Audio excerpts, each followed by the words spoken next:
years, the Diamond family struggled to understand what was happening. Everybody was at tension all the time. So I said, enough is enough. I can't do this anymore.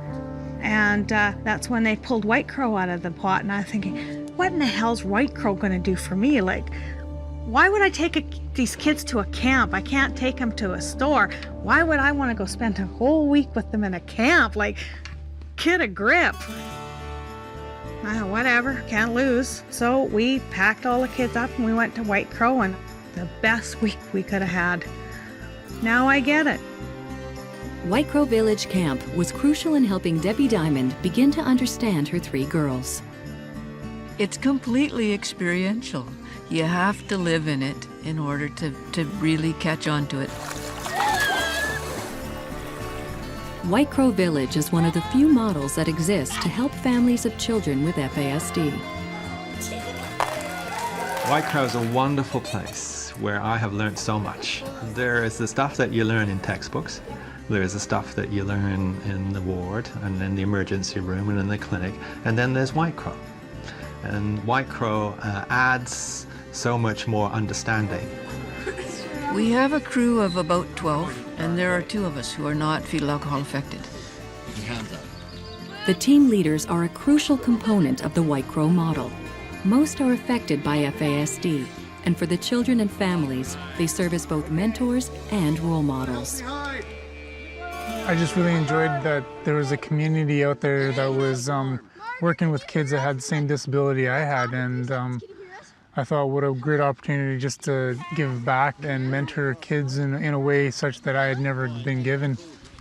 The mentorship was really important because then kids with FASD can see that you can have a successful life. White Crow's team leaders are just as important and inspirational to parents, like Amy Emmett.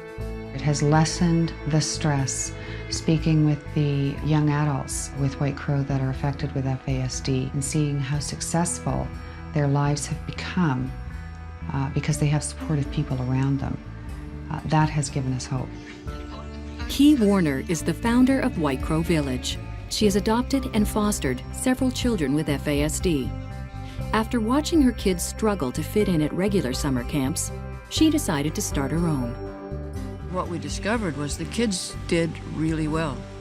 We had structure, we had predictability, the rules applied to everybody, we had as few rules as possible. And then we discovered that they went back into the same misunderstanding in their communities, sometimes in their home. So we've included parents and professionals and extended family, siblings that aren't affected. Sometimes we've even had neighbor families come. Any professional who has an interest in understanding FASD, I think that it could be a wonderful learning opportunity. So what started out as a camp for kids with FASD has evolved to be a life session that involves the whole community, including professionals. Live-in fetal alcohol spectrum disorder education session. If we could model our lives about the structure and the respect and the relationship that we have here, it would be better for everybody. Oh, does that mean you have a 3? For parents like Debbie Diamond, White Crow was more like a life-saving session. The support and the stories and learning more about FASD and the kids grow. And they can see how Kirk and Kelly and Adam are all making it. And, you know, and my girls want to do this too. They want to come and work here and teach other kids. White Crow also shows that when the people and services around children with FASD adapt to their needs, the change is remarkable.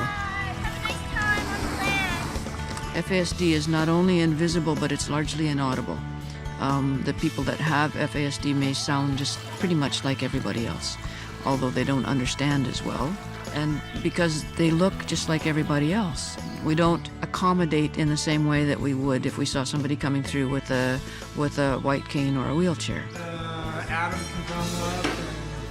Aspects of the premise are simple: respect, structure, consistency.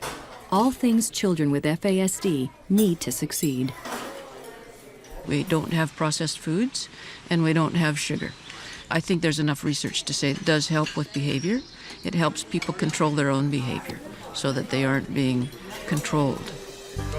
Ready? Everybody ready? Go! Go! 1, Even the games they play are specially adapted to fit to the life session.